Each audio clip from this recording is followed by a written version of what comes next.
As my terrain building skills are improving through bringing different episodes to this channel, I've started taking a look back at some of my older terrain pieces, stuff I was building quite a time before I decided to put this out into the world. And I want to reinvent them. I don't want to discard them entirely. And I guess Zorp smashing apart his Osgiliath set, which is considerably far superior to anything I've built at this point, but it did inspire me to do the same, to look back at what I was doing a few years ago and to what I'm actually doing now.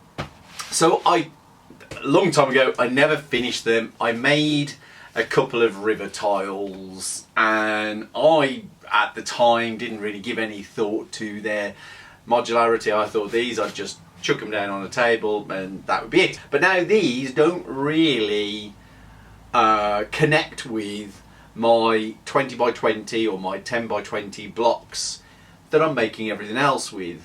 And so what I want to do is now take this, I have this one as well, this one, which was the very first one I actually made.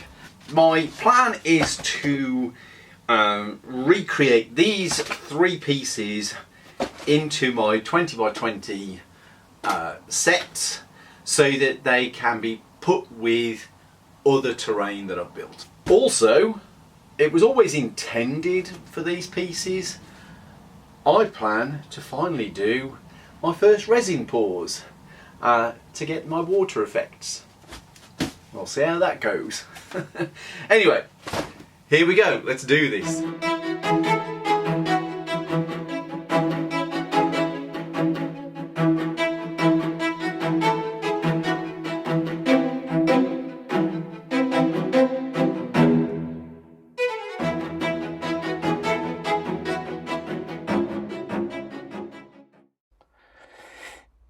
Okay, here we go. So as always, the very first thing to make sure with EVA or any foam for that matter is to make sure you've got a nice sharp blade. Lots of people say get a new blade. I say spend a fraction of the cost on one of these blade sharpeners and you will get 100 times more time and use out of one blade. So I'm cutting down my first EVA tile to produce the 20 by 20 inch base that I use in all of my terrain builds that are the basic environment. But there is a bit of a difference with this particular build. If you watch back on my lava terrain board, which is where I first conceived of the idea of these boxes upon which I create the terrain, I build a box and I'm building on top of it. This time around I'm actually going in a slightly different route. Because they're river tiles, I want them to look like they're eroded downward, so I'm building the box but I'm actually going to place the terrain inverted inside of the box. That will hopefully make sense as you watch the build unfold as we make our way through it. So with the original river tile just placed down on the area that I know it's going to fill, I use the sides, I hot melt glue those down onto the edges so that I start creating the box and I can get a feel for how the old piece of terrain is going to fit inside of its new tile. And of course these original pieces were never made to fit a specific standardization that now exists in my terrain, so I need to trim those down. But the excess that I'm actually cutting off will get reused as I rebuild the ravine sides of the terrain piece. One of the considerations to the sides of the box, which doesn't exist in the earlier terrain tiles, is obviously the the river has cut away the stone or the rock bed in which it's running, so the walls need to be shaped to suit that geological feature of the rivers.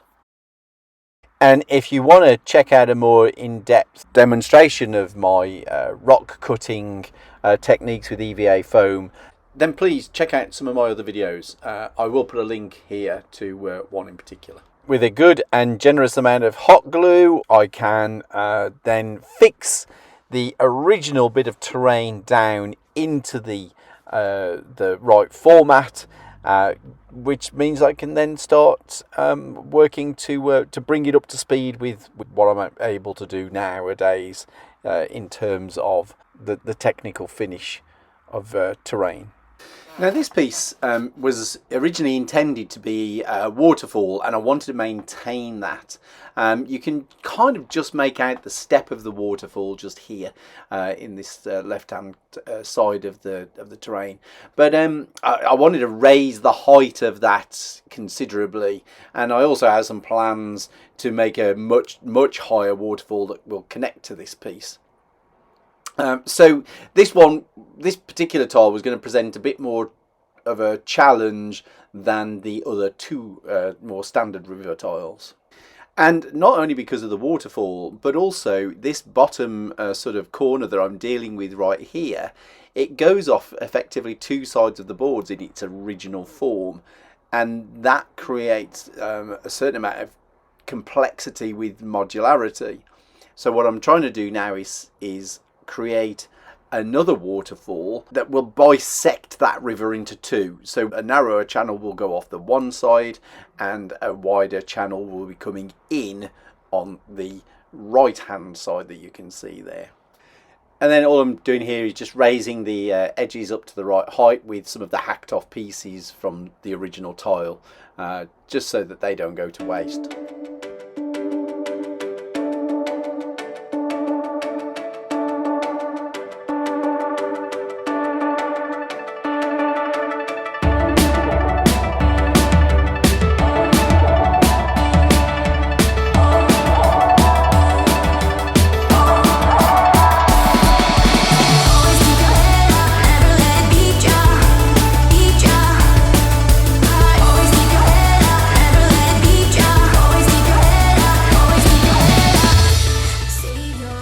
So I've had these couple of big blocks of polystyrene for I don't know how long, but they came in some packaging of some description, but it's that really rubbish polystyrene that's very spongy and breaks very easily, so it's no good for the terrain in general. But as a packing material to bulk out areas, which is what I need to do right now, it's perfect. So just getting the hot wire cutter and slicing some chunks off randomly just to start building up the sloping hillside structure that will come down to the edge of the rivers. You can see there I've added a few rocky outcroppings from some more scrap EVA.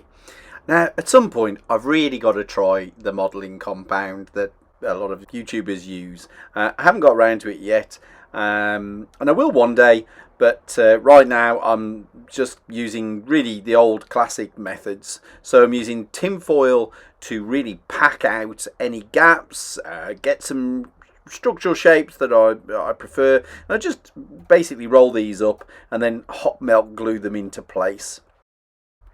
And then once all that's packed out, a good classically big dollop of PVA. Mine's got really thick and viscous these days, but I'll be close to buying some new soon. And yep, just give it all a good coating, and then on to that last and final classic kitchen roll paper. But I know the one real issue that people have with kitchen roll is the embossed pattern that's on it. And I have two tips with regard to that. The first one you can see here is generally it comes as a multi-ply paper. It's only the top ply which actually has the embossing on it. So if you take that off and then just use the backing piece, that is much thinner generally. But also, the better the kitchen roll paper, the worse it is for doing rock texture. The embossing is just too heavily imprinted into it, it's too deep. Whereas if you use a really cheap, the cheapest you can get, once you start getting that stuff wet, any patterned texture in it just disappears. And you get it disappearing even more so by making sure you use plenty of water, so you really get a proper mulch. Yes, it takes longer to dry. If your issue is drying time, then you can't use this technique. But the other thing is to just make sure you really stab the brush down into the kitchen paper and chew it up a lot. And then you'll get all these lovely textures that are very rock-like in nature. I'm a firm believer, just like I am with colour, that layers are the secret to success. So we've got a polystyrene layer, we've got a tin foil layer, we've got a kitchen roll layer, and now we've got my browning plaster. This is just a fine plaster dust, which is used as one of the base layers in plastering walls. And you can get it from any builder's merchants, and it is dirt cheap. And you get a huge 25 kilo bag for less than a tenner in the UK. And I don't think I'll ever run out of this stuff because it just goes on and on and on.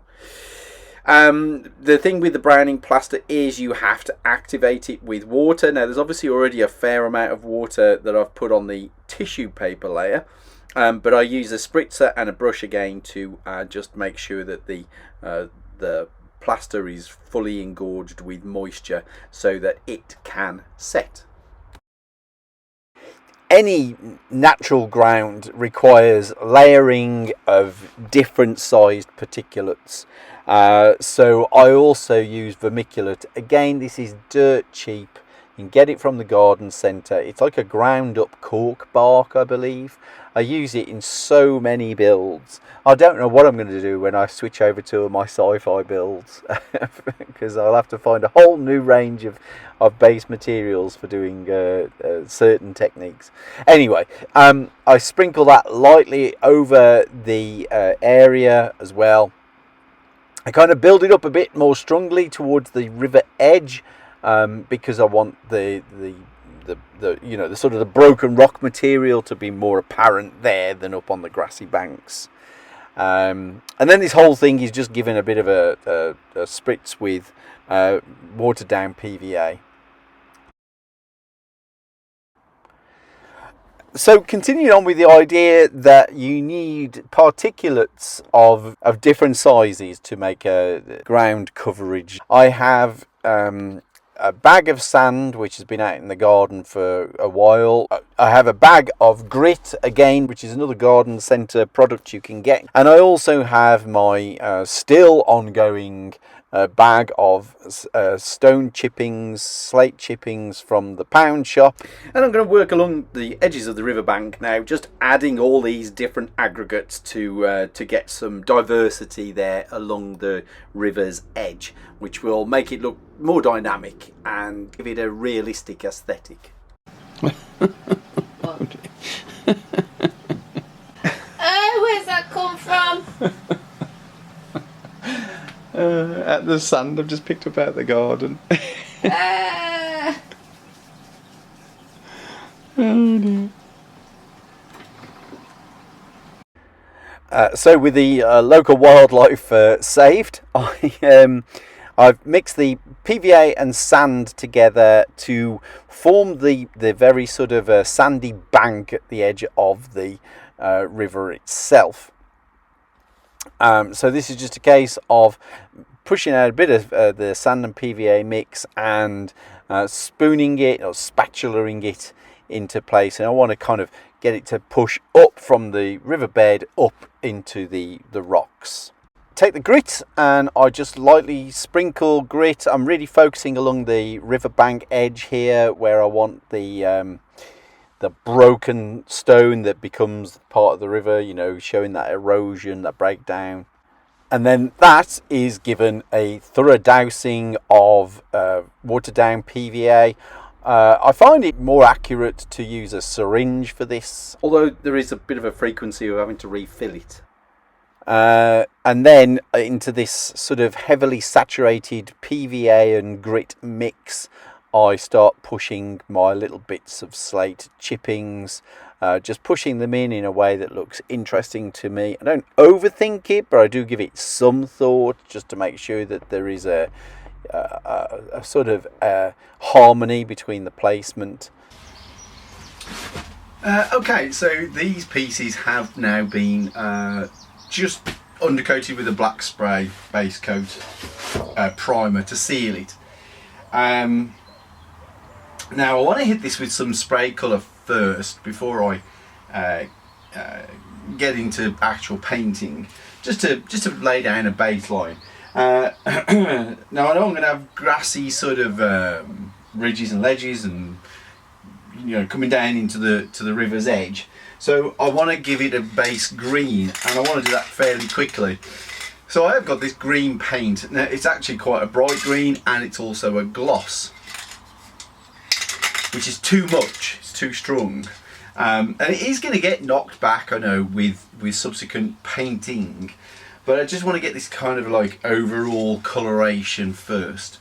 So one of the ways to get around this is to get into some art theory, and that's to think about complementary colours. So you may have spray paints, they're either a little bit too vibrant or a bit too bright for the job you want to do. But if you can take the basic part of the colour wheel that they're on and look across to the opposite side, and if you've got that colour as well, then you're in the realms of being able to neutralise the vibrancy a little bit. This is green, it's a bright green. I've got my sort of go-to rock colour, which is often what I start with, which is this the Halford's red primer. But red is the complement of green, and therefore it will knock back and sort of grey out that green a little bit. So what it does is produce a grey that's not grey. So that's what I'm going to do now. So come down here, take a look.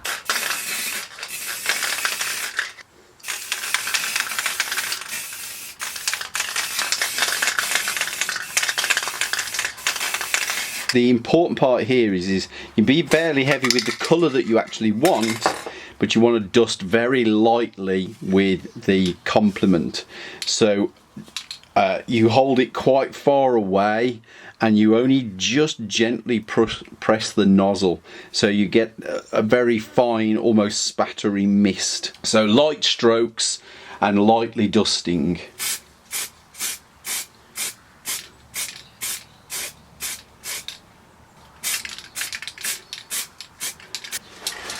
So if you hopefully this is picked up on camera. If you see, this side has a much greener cast now. That's much more pushed back, much more naturalised on the left hand side.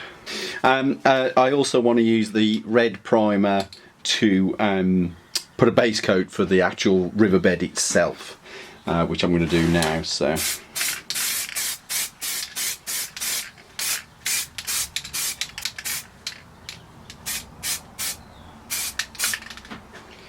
there we go.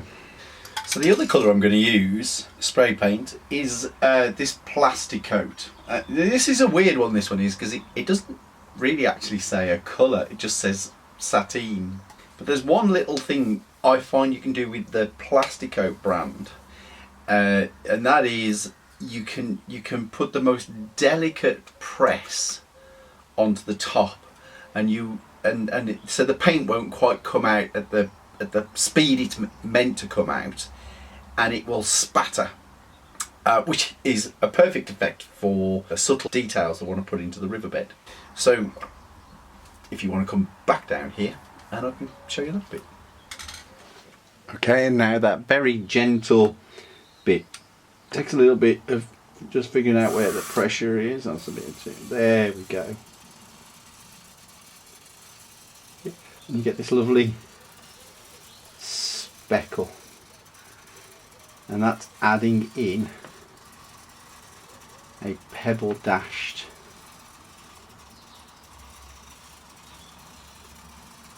spattering into the riverbed, which helps to add some detail. And this Plaster coat is the only paint I've found that brand that I can do that such a gentle pressure press.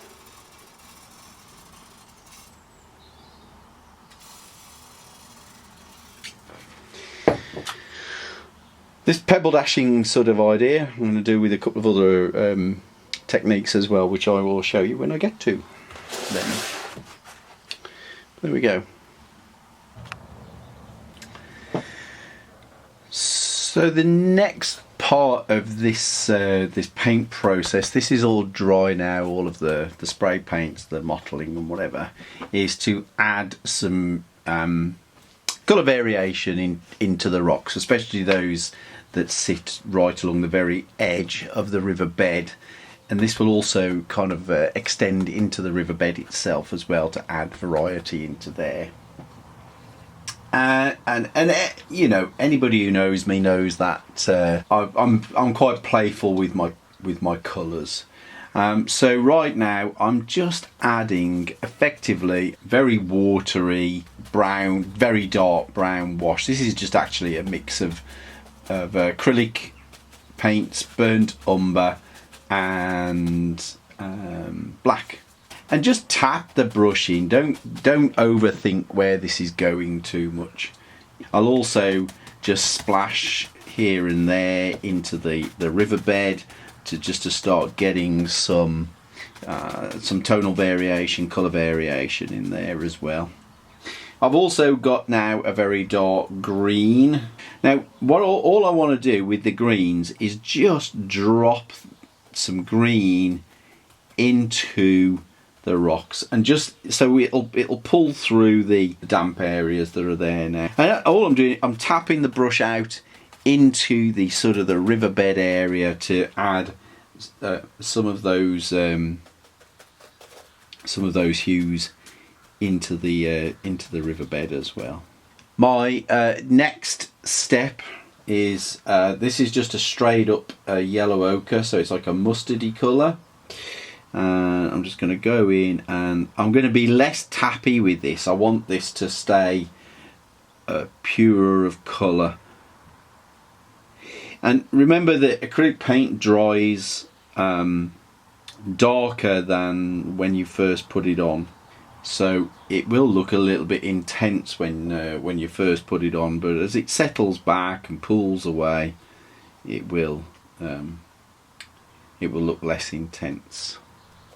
And colour choices, I mean, realistically, it doesn't matter what colours you use. It's, you know, the last couple of passages of paint will harmonise everything. No matter, you know, I could be working with bright pinks and oranges, it wouldn't matter. The eye will still read it as the stone.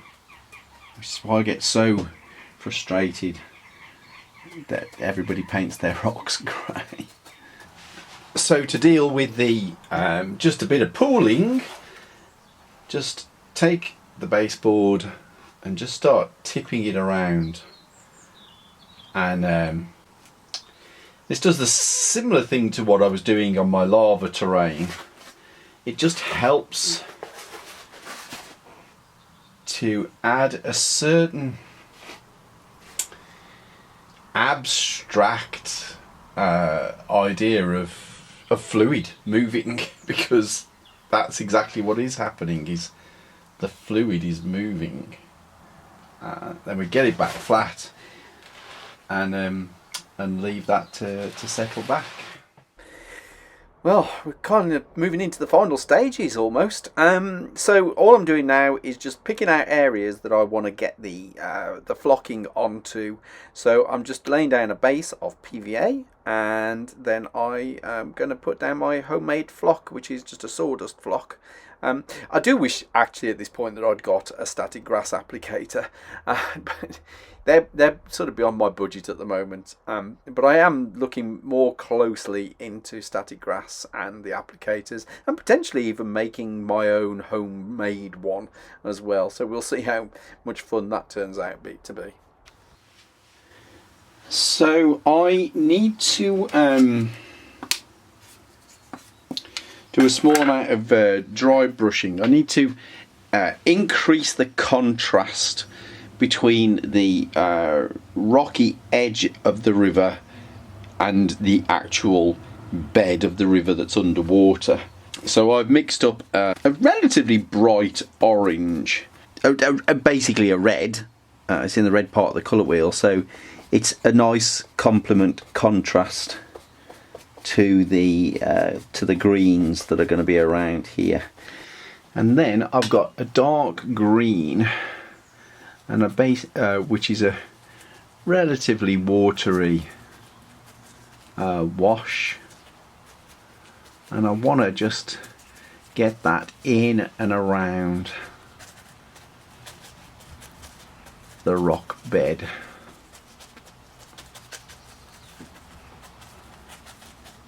To help add some of that contrast, or to help increase that contrast, and brush out into the river bed. Do the other side, just pushing the bristles of the brush up into the edge of the rocks that are protruding. Just take a rag, just lightly dab over the rock surfaces just to pull off excess paint. And another layer of that pebble dashing, that yellow ochre colour, and I just gently tap the brush.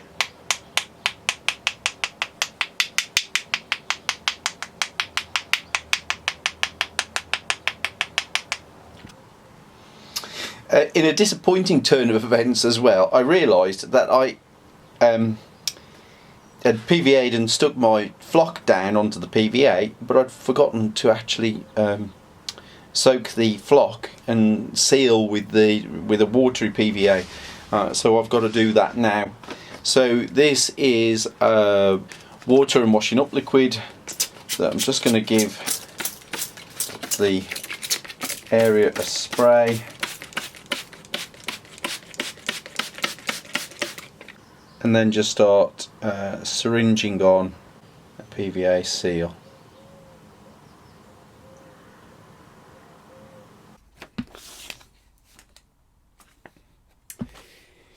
So I have, for many years, had this roll of clear acetate.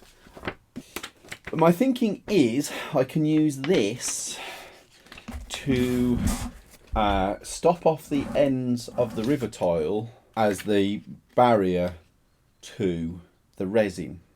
My only concern is I don't know if this is actually going to buckle or warp, because as I understand it, resin gets pretty hot. And I'm going to use hot melt glue, which will actually give me an indication of whether this is going to buckle under heat, because I imagine that the hot glue is hotter than the resin. Okay, let's see how this works out. I'm going to come in a bit closer, see how I'm putting this together. So just drop a bead of glue all the way along that edge where I know the resin's definitely going to be poured, and then stick the acetate onto that strip, and then I'm going to increase the sort of the seal potential by just flipping over and working from the inside, from the front of the acetate, and running another bead of hot melt glue along there as well, and that should seal it up nice.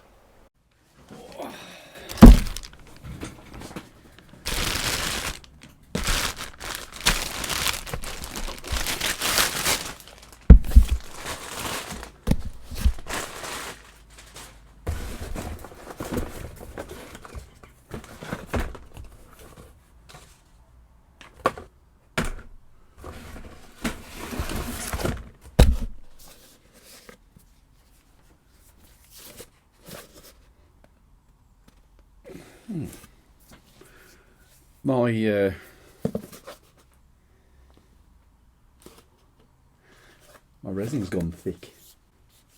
Well, that's an unexpected turn of events. Right, okay, I've done a little bit of research, and it turns out resin can go thick when it's stood for a short time. Now, I actually bought this several years ago when I originally made the original version of these river tiles. Apparently, stick it in a bucket of warm to hot water, and that should get it fluid again. Apparently the resin is still good. Well, warm water really didn't work that great. It was so hard getting this resin out of that bottle into the mixing cup there. And as you can see here, it is still really solid and viscous, to the point that the activator just, I couldn't mix it into the cup. It was so solid. But I figured I'd give it my best shot at getting it to spread and pour, as I see so many people do. All that gorgeous runny resin. That wasn't going to be my experience, it seemed. Yeah, so I had to physically trowel the resin where I wanted it to go with the spatula, and hope that the activator was mixed well enough for the resin to actually set. Because obviously at this point, if it didn't set, well, I had really effectively ruined the tile at this point. Okay, next day, the first tile still hadn't set properly, although it was on the way, but it was clearly going to take a couple of days. So I had a little bit more time to do a bit more research, and as those of you who probably watched my Monday montage will know, I did actually resolve how you make the resin runny once again, and that is your good old microwave. Well, obviously getting it into the microwave was troublesome, but I did it, and here we go. I get a nice pour. It's still a little on the sluggish side. I could have probably microwaved it for longer, but I was just a bit reticent to do that, not knowing what the potential health risks were. So I got a pourable resin finally, and was able to do the other two tiles. It worked. Fantastic. Okay, so I've got a few bits and pieces here that I'm going to use to do all of the vegetation and you know, the foliage around the river edges. So I've got these plastic aquarium plants, which these look all right. Chopped down, they'll be about the right sort of scale. I've got these tubs of random tufts that I'm going to use as well. These are nice. Look, these red flowers. So I've got a couple of tubs of those. So we'll be using those across the tiles. I've got my homemade clump foliage. This is summer made. Oh, blimey, a few years ago now. But this is the last of it. This is 100% transparent crystal. It's basically an adhesive, I think, but I'm going to use that for doing my the finish on the water effects. I've got my this string, which we separate these threads out, and these will make for short reeds and grasses in the water's edge. And some bramble roots for creating just a few small gnarly bushes around the edges as well. So that is everything that's going to go into the finishing of the vegetation on the tiles, and they should be done then. So let's crack on with doing that. So this Sudal, I think that's how you pronounce the brand, Fix All Crystal. Wow, this has worked so well. I'm glad I bought a couple of tubes of this. It was about a tenner a tube, so it wasn't necessarily the cheapest stuff, but it went a really long way.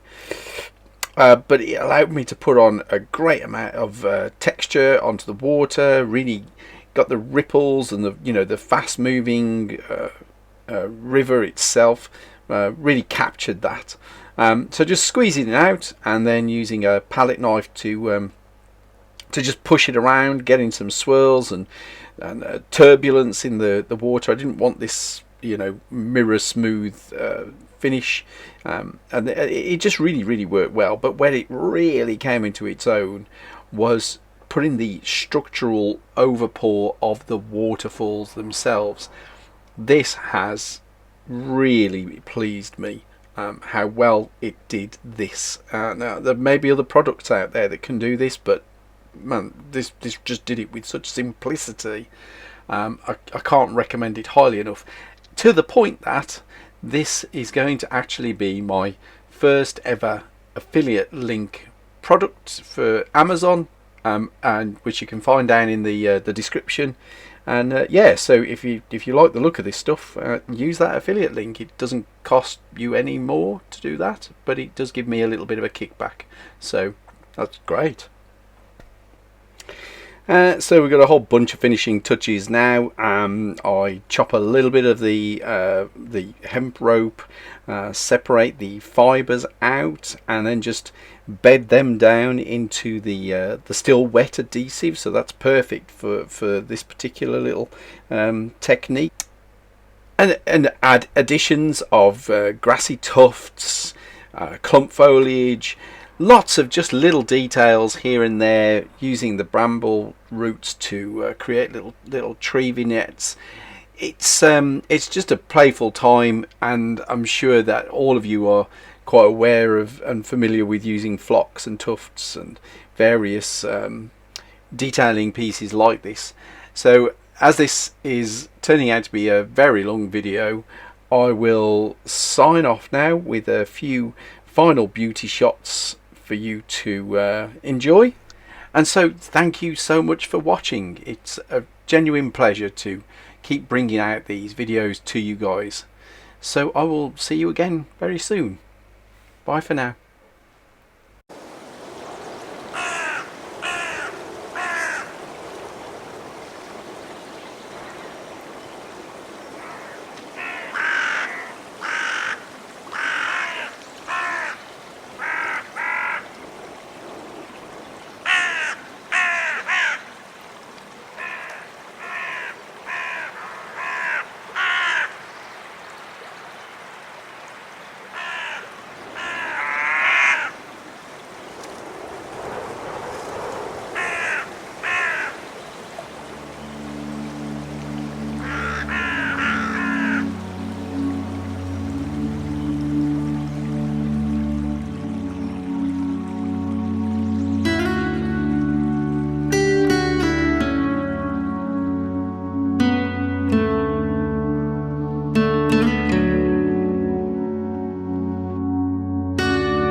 bye.